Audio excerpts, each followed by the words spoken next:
Jemaat yang dikasihi dalam Tuhan kita Yesus Kristus, di dalam kehidupan orang beriman, salah satu yang penting harus memberikan pilihan yang tepat,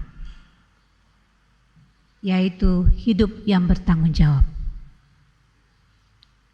Setiap orang beriman harus menyadari bahwa ada tanggung jawab yang harus diberikan Tuhan supaya mempergunakan hidupnya atau pemiliknya, kepunyaannya untuk melakukan pemberitaan Injil di tengah-tengah dunia ini.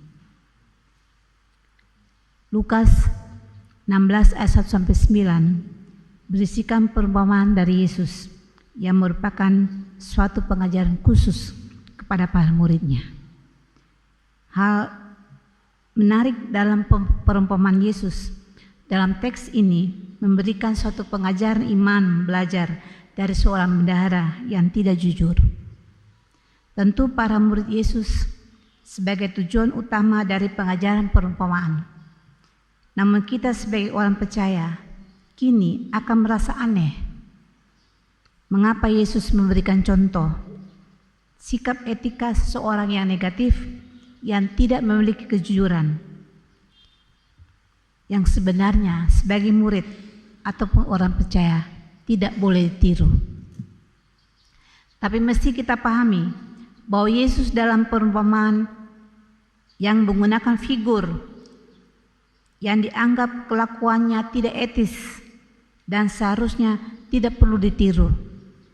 Namun sesungguhnya dalam teks ini tentang perumpamaan Yesus yang khusus ditujukan kepada para muridnya ada dua hal pokok. Yang pertama, ayat 1-7, hidup beriman yang bertanggung jawab. Ada hal yang menarik yang Yesus hendak ajarkan kepada para muridnya, yaitu sikap hidup yang bertanggung jawab dan memiliki pikiran yang datang tentang apa yang terjadi di masa depan.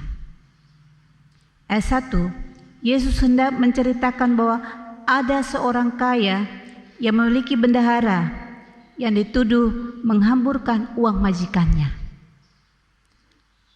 Lalu ayat kedua dikisahkan bahwa bendahara itu dipanggil untuk mempertanggungjawabkan perbuatannya dan ia dipecat.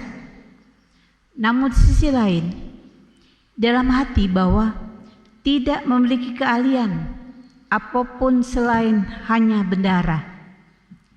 Ia berpikir punya keahlian mencangkul dan bila mengemis pasti malu. Ia berpikir bahwa hanya ada satu orang cara supaya ia bisa memiliki hati yang baik untuk hari esok, dan di antara orang yang berhutang bisa menampungnya dan dipecat. Ketika ia dipecat, maka cara memanggil semua orang yang pernah berhutang pada tuannya. Ia menanyakan berapa hutang mereka. Orang pertama berhutang 100 tempayan minyak. Ia memberi suatu hutang kepada orang tersebut, namun ia menyuruh menurunkan hutang orang tersebut menjadi 50 tempayan saja. Dan orang yang kedua yang berhutang 100 pikul gandum diberi surat hutang namun dipotong 20 pikul gandum, sehingga orang tersebut hanya menulis surat hutangnya adalah 80 pikul gandum. Hal ini menarik karena bendahara itu membuat suatu strategi bahwa di dalam keadaan ketika ia sudah menjadi seorang bendahara lagi, orang-orang ini akan memberi tumpangan baginya karena ia pernah menolong dan berjasa bagi mereka. Harus dipahami, pada perumpamaan ini Yesus tidak bermaksud bahwa orang percaya atau para muridnya didorong untuk mengikuti tindakan bendahara yang tidak jujur itu. Yesus sangat menolak nilai ketidakjujuran. Namun hal yang penting yang diberikan dari sikap bendahara itu adalah sikap pertanggungjawaban untuk hidupnya sendiri. dan ia memiliki pikiran strategi tentang masa depan dengannya. Teks ini memberi petunjuk dari Yesus bahwa orang percaya atau para muridnya harus memiliki sikap hidup bertanggungjawaban.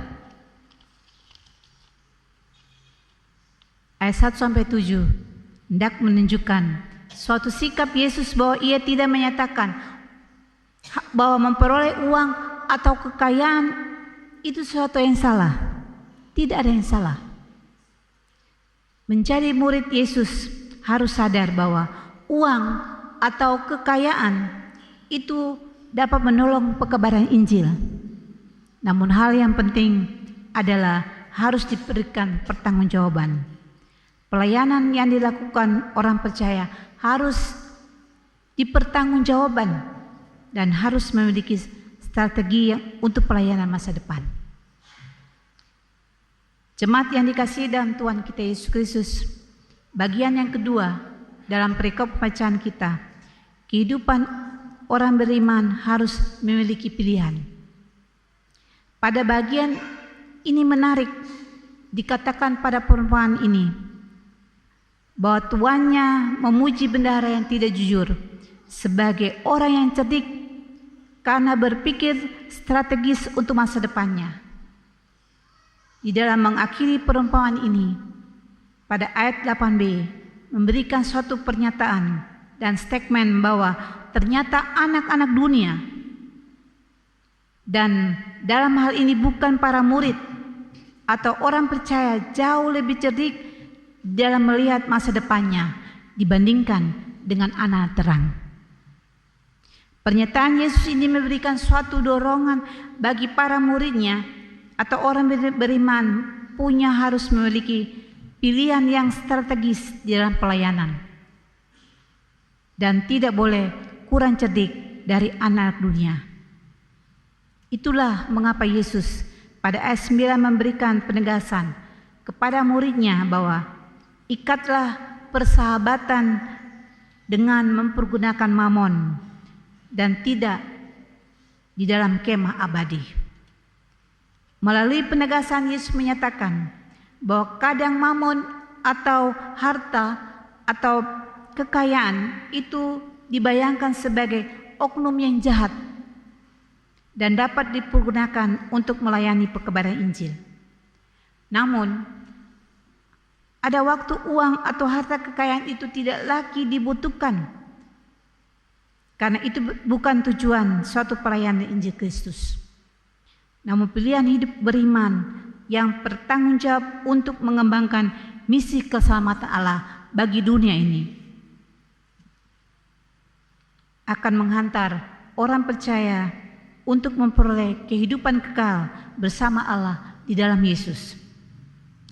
Itu ditandai dengan kata kemah abadi.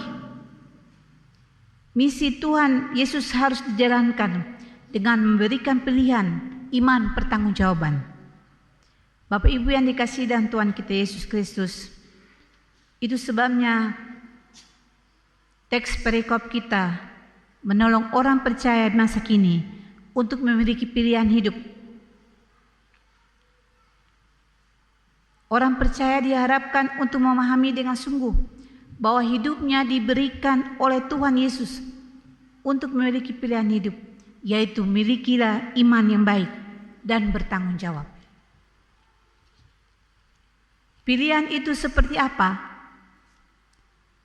Seperti pesan Yesus dalam perempuan kepada para muridnya, bahwa sebagai orang beriman kita harus memilih pikiran cerdik atau pandai atau berhikmat.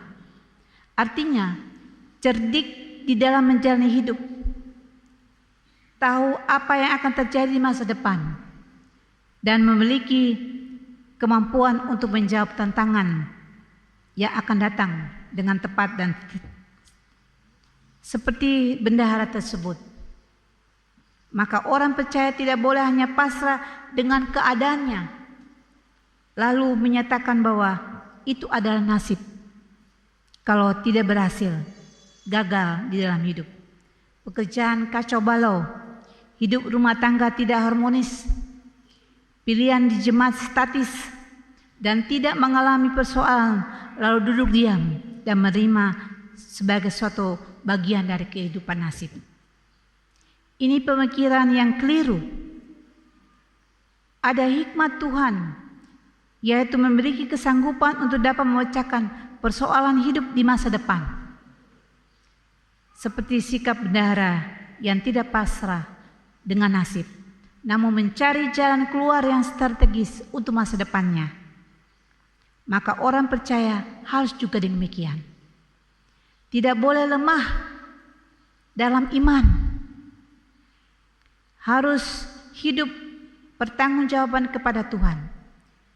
Bila berhasil di dalam melewati badai kehidupan, maka Tuhan juga akan memuji ketika sebagai orang cerdik.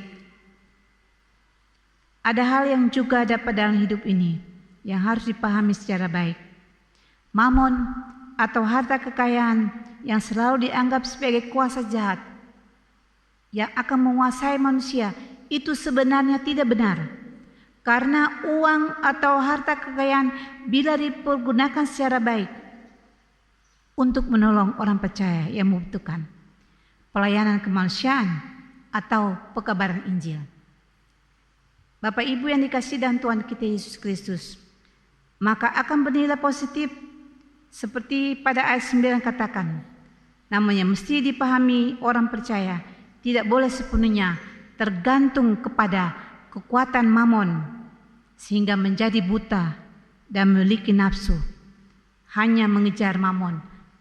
Seperti contoh yang kita dapati banyak orang yang berambisi memperoleh uang dan harta kekayaan namun tidak memiliki kebahagiaan.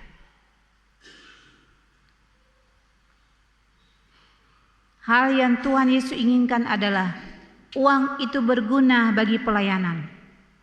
Namun tidak sepenuhnya pelayanan pekabaran Injil bergantung pada uang. Sebab hal yang pokok adalah keselamatan yang berasal dari Tuhan. Itu sendiri yang lebih utama bagi kehidupan orang percaya. Maka hal ini paling orang percaya adalah pilihan iman yang bertanggung jawab seperti yang Yesus kehendaki. Bapak Ibu jemaat yang dikasihi dalam Tuhan kita Yesus Kristus,